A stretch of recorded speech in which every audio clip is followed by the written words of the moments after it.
Нэгэн удаагийн Халлоуины баярын үеэр найз бигт хоёр ил галны дэргэд суучгаад баярын уур амьсгал оруулах үүднээс өөрт болон бусад ойр дотны хүмүүстэй тохиолдож байсан айц сүргэн түүхүүдийг хоорондоо хүүрнэж байлаа. Харин найз маань түүний эцэг эхэд нь олон жилийн өмнө тохиолдож байсан шар ус босгон түүхийг надад өгүүлсэн юм. Тэрээр түүхээ эхлэхээс өмнө энэ нь үнэн бодит явдал учраас энэ талаар нэг их дурсаад байх дургуй талаараа хэлж байсан ч би түүнийг ятгахсаар эцэст нь яриуж дөнгөсөн билээ. Ямар ч тач найзын маань эцэг их хоёр танилцаа дуудаагүй анхны болзоондоо явж байсан бөгөөд цаг нэлээд орой болсон байх үеэр найзын маань аав түүний ээжд нь прова харцлаар хамтдаа явган аяллыг санал тавьж. Тухайн үед аав нь тэр хэсгээр нэлээд их явган аялал хийдэг байсан учраас тэр хавийн газрыг сайн мэддэг байж л дээ. Тиймээс тэд машинтайгаа ууланд өгч очиод сарны гэрэл доор явган аяллыг эхлүүлчихсэн байна. Харин хэсэг модтын доогуур зурж өнгөрдөг тас харанхуй замын өмнө ирэхэд найзын маань аавд нэг л муу мэдрэмж төрж эхэлсэн аж. Гэсэн ч тэрхүү мэдрэмжээ үлдэн цааш явсаар л байв. Хэдхэн ормын дараа нөгөө хачин мэдрэмж дахин төрж эхэлсэн бөгөөд найзын маань аав анхныхаа болзоон дээр холжийг шарагдахгүй тулд тэрхүү мэдрэмжээ үлдэн цааш алхасаар л байсан байна. Харин хэсэг хугацааны дараа тэдний хөлдөр ямар нэгэн зөөлөн зүйл тулах нь мэдрэгдсэн бөгөөд мод дээр сарны гэрлийг харанхуйж байсан тул тэд тас харанхууд хөл доор нь яг юу байгаа болохыг хэлж мэдэхгүй байв. Тэгээд дахиад л тэрхүү аимшигтай мэдрэмж өмнөхөөс хэд дахин хүчтэй мэдрэгдсэн тул шинэхэн хосоод тэрхүү зөөлөн зүйл юу болохыг олж мэдхийг хичээхийн оронд шууд л тэндээсээ буцаж уулнаас буухаар шийдсэн байна. Харин нэлээд хэдэн жилийн дараа найзын маань эцэг их хоёр аль хэзээ гэрэлжсэн байх үедээ хамтдаа суугаад Ted Bundy гэх нэгэн зураг алдарчтай хийсэн ярилцлагыг үзэн сууж байж. Гэтэл сурвалжлагч түүнээс та баригдахад хамгийн ойр байсан мөчийн талаар дурсаач гэсэн асуултанд тэрээр шар ус босом хариулт өгсөөж. Ted Bundy нэгэн охиныг прова хавцлуу өрхтөн авч очиод дөнгөж алчгаад байж байтал уулын бэлээс хүмүүс ирж явсан сонсгдсон байна. Тиймээс тэрхүү охины цогцсыг арай хийж амжин замын харанхуй хэсэгт аваачаад байж байтал нэг залуу ирж цогцсны хөл рүү бараг өшгөж үзчихээд яагаад ч юм буцаад яваад гсэн хэмээн ярьсан байна.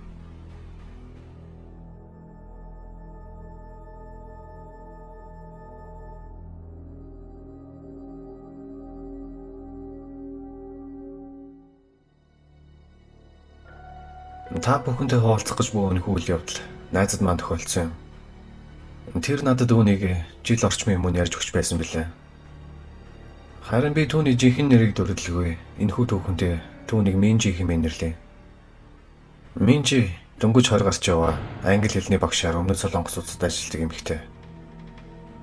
Нэгэн удаа 10 жилийн хүүд хичээл зааж байгаад цаг нэлээд орой болж хүүгийн гэрийн зүг явдаг автобуснууд зогсчихсон байсан тул хүү тэрхүү шөндөө сургалтын газрын хажууханд байдаг Минжигийн гэрт онцгоод өглөө нь хамгийн ихний автобусаар явж болох эсхийг асууж. Минжи ихэнхдээ ганц орой байрандаа хүн хонолох тийм таатай санагдаагүй ч жаалх хөгшин донд ганцаараа гинэ уулна гэдэг хэтэрхий санагдсан тул түүний саналыг хүлээж авсан байна. Тиймээс Минжигийн гэрт очиод хүүд шалан дээр ор засч өгчгөөд тэд хоёул амхаар хөвтсөн аж. Харин хэдэн цагийн дараа магадгүй шөнийн 2 цагийн үед хүү Минжиг дуудан сэрэж орхив. Жаалх хүү би амар өлсөд байна. Хоёулаа гарч юм олж идэ. Юм идэхээ. Одоо шөнийн 2 цаг өнгөрч байна штэ. Орондоо ороод буцаад унд. Харин хариуд нь жаалх хүү. Үгүй би үнэхээр өлсөд байна. Яг одоо юм олж идцгээе. Харин тухайн үед Минжигийн нойр үнэхээр хурж байсан тул галтгоонд бэлэн гом байгаа. Чи өөрөө очиж буцалгаад идэх юм ээ түүнд хариуллаа. Ингэсэн чинь хариулт хүүд хангалттай байсангүй. Би гом идмээргүй байна. Энүүхэнд 24 цагийн түргэн хоолны газар байсан штэ. Тийшээ явцгаая. Гэх мэтэр шалж эхлэв. Иймэрхүү байдлаар дахин хэдэн минут ятгсны эцэст хүү Минжиг дагуулan гэрээс нь гарч дөнгөсөн байна. Харин гудамжинд гарсан даруйд хүү би өлсөөгүй харин шунд үнсэрэд орондоо гурчин хартал тэнд нэг хүн унтаж байсан хэмээн хэлхэн тэр. Минжиж тэр даруй цагдаа дуудаж харин цагдаа нар түүний орон доороос орон гэргүй хүн унтаж байгааг нь олсон бөгөөд тэрхүү хүн Минжиг ажилдаа явах ирэх цагийг тааруулан бүтэн 2 сарын турш байранд нь орж унтдаг байсан болж таарсан юм. Тухайн өдөр Жаалхүү Минжигийн оронд орох хэсгийг шууд харж болохоор шалан дээр зассан оронд унтж байсан тулдаал тэрхүү хүнийг олж харж чадсан байв.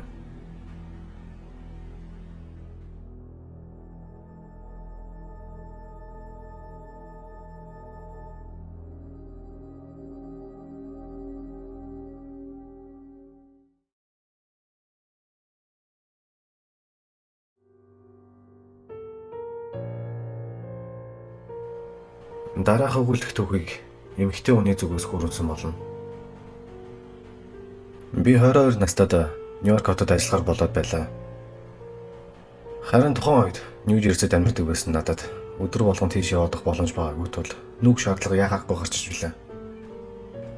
Гол асуудал нь гэвэл тухайн үед надад нэг их мөнгө байгаагүй тул би Craigslist-ээс зар харж байгаад Hell's Kitchen-ийн оролцоо нэгэн нийтийн байрны унтлагын өрөөг үнэхээр хямд түрээсүүлэх тухай зар харсан даруйдал шууд тийш нүүж орохоор шийдэв.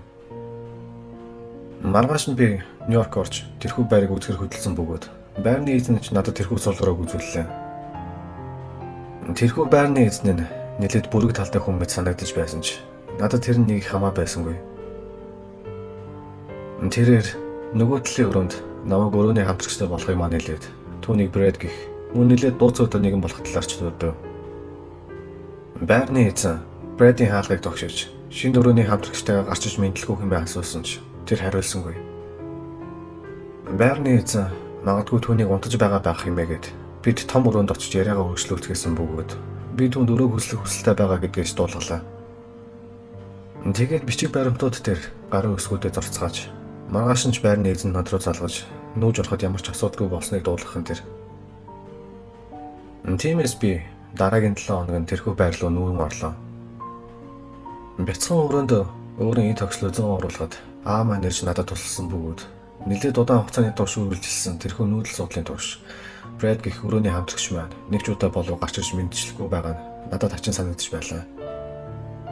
Өрөөнд дотор хин нэгэн наасаас холхих нь бидэнд цонцогдож байсан тул тэр гэртээ байгаа гэдг нь гарцаагүй байсан юм. Тиймээс би түүнийг тиймч нөхөрсөг нэгэн биш бололтой гэсэн орчилсан төгөлд нь хүрээд амжив. Удалгүй бид бүх эд зүйлсээ зөөж оруулж дуусаад аамаач явж би ганцаар үлдэн албан ёсоор нүүдэл судлалд туслаа. Тэгээд би орон дээрээ суугаад зөөврийн компьютер дээр Netflix үзэн сууж байтал Брэди өрөөний хаалга нэг онгоогоод буцан хаагдах сонсогдсон дэр. Би дотроо энэ л миний гарч түүнтэй мэдчлэх боломж хэмээн бодож байв. Тиймээс би түүнтэй мэдхээр орноосоо боссон ч намайг өрөөнийхөө хаалганд хүрж амжихаас ч өмнө байрны хаалга онгоогоод буцан хаагдахад дуулдлаа. Намайг хаалгаа онгоолгон үүдний өрөө рүү гарахад тэнд хинж байсангүй. Би тэрхүү Брэд гэх залуугийн яаж чад байгааг нь огт ойлгохгүй байсан ч бид нэгэн л өрөөний хамтрагчд болж байгаа тул ядаж нэгнийгээ танилцах ёстой гэдгийг тэр ойлгох хэрэгтэй байлаа. Би ч өрөөндөө буцан ороод гомн чанж идчихээд унтав. Харин шин донд байрны хаалга савгдан хаагдах чимээнээр би сэрж орхилоо. Тэгээд дараа нь хүний хөлийн чимээ дуулж эхлэхин тэр. Тэрхүү хөлийн чимээ хуучин модон шалыг хятнуулан алхасаар миний өрөөний хаалганы өмнө нэрээ зогсчихов. Би орон дээрээ босч суучгаад хаалга шал хоёрын дундах жижигхэн онгорхой хэсгийг харж байлаа. Цаанаас нь тусах гэрлийн тусгалд хүний хөлийн сүдэр бүртэлцэх нь надад харагдаж байв. Тэр яагаад гажиг амтан шиг зүгээр л тэндээ зогсоод байгаа юм болоо. Мэдээж би юу ч дууралгүй зүгээр л түүний холдоо явахыг нь хүлээж байлаа. Би тухайн үед өрөөгөө цоожлоогүй байсан тул тэр өрөө рүү мань дайраад ороод ихэхээс өнгөлцгөө харталж байсан ч азар тэр хэсийг инхүү зогсож байснаа өрөө рүүгээ юм орж хаалга хаагдахад болдлоо. Би буцан унтахыг хичээсэн ч бүхэн шөнийн турш түүний өрөөнөөс төчгнөх чимээ дуулцаар байсан бөгөөд би түүний өрөөг тогшин чимээг айтахыг хүсэх гэснээр түүнтэй уулзч хамжаагүй байгаа болохоор нэг шөндөө төвчээд өнгөрөхөө шийдэв. Эцэст нь би нэг юм унтаж чадсан бөгөөд өглөө болж намайг сэрхэд Брэд аль хэзээ гараад явчихсан байх шиг байлаа. Би тэрхүү өдрөө бүхэл өдөр гадуур явж хоол хүнс болон шинэ байранд маань хэрэгтэй энгийн зүйлс цуглуулж авсан ба буцаж ирж бүх тортой зүйлсээ буудан дээр шулуурч чаад хэсэг амрахаар хэвтэв. Дараа нь босож өөртөө хоол иж идэн Netflix үзэж хэсэг суусан бөгөөд энэ бүх хугацаанд Брэд буцаж ирээгүй л байлаа. Би шүдний ахаа марцснаа санаад Түрхэн гэгч нь гэрээ ойролцох 7-Eleven орчоод иртэл Брэд евроны хаалга баг зэрэг угааж өгсөн. Мөн гэрэл насалтай байгааг анзаарлаа. Тиймээс би дотроо одоо л нэг түүнтэй мэдчлэх боломж олдлоо хэмээн бодож байсан юм. Би түүний өрөөний хаалганд тулан очиж 2 удаа чангахан тогсчоод үүдийг нэн дотогш оров.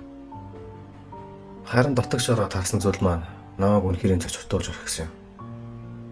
Эсвэл магадгүй би дотор ороод хэнийгч эсвэл юу ч олж хараагүй намайг зочиртуулсан гэж хэлэх ёстой байх. Өөрөө хов хоосон байлаа.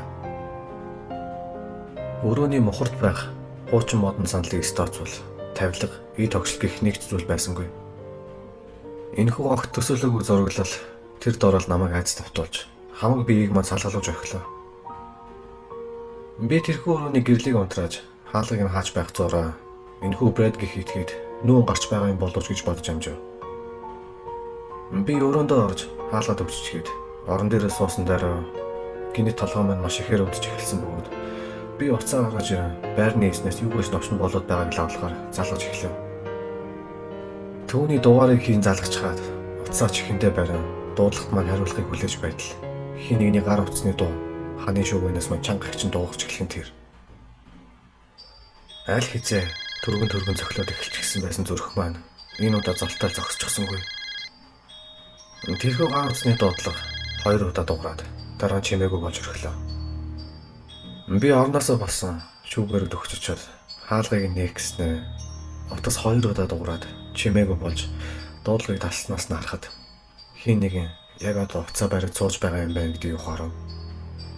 Харин байрны эзэн рүү залгаж байсан дуудлага маань түүний дууд шууд руу орсон байгааг сарахад тэр яг одоо шүүгэн пэн байгаа юм байна гэдгийг мөн анханасаа ямар ч Брэд байгаагүй юм байна гэдгийг ухарамгцсан. Дотор минь муухаар айц сандралаасаа болоод огих төхөв. Тиймээс би шууд лугаалгынхаа өрөөрөө гүйж орон хаалгаад өвччихэд цагдаа дуудлаа. Тэд чудлгүй байранд манарч надтай хамт өрөөг бүхэлдэн шалгасан бөгөөд байрны эзнийг орон доор маань нуугдж байхад нь болсон юм. Би төрөөсийн төлбөрөөс молтрох гэж түүнд бусдын эзэмшилд зөвшөөрлгүй нэвтэрсэн гэх хэрэг үүсэх үедээ л түүнийг анханасаа байрны эзэнж байгаагүй гэдгийг олж мэдсэн юм. Харин тэр залуу байрны дэлгүүрийг хэрхэн олж авсан? Байрны эзэн мэт жүжиглж байгаад намайг өрхтөн оруулж юу хийхэд төлөвлөж байсан зэргийг мэдэж чадаагүй өнгөрсөн юм. Маргааш өглөө нь аав маань нарч миний тогшлыг буцаан гэрт маань аваад тулсан бөгөөд дараа 7 хоног дахин өөр байраа олж нүүд суух нүүрэг ажил дахин унтарсан юм. Би тэрхүү байрны эзэн гих залуутай анх уулзахад л хачин мэдрэмж төрж байсан ч кинонд дэр гардаг мэт зүйлс өөрт чинь тохиолдно гэдгийг хэж хожимдох хүртлээр таамагладгүй юм билээ.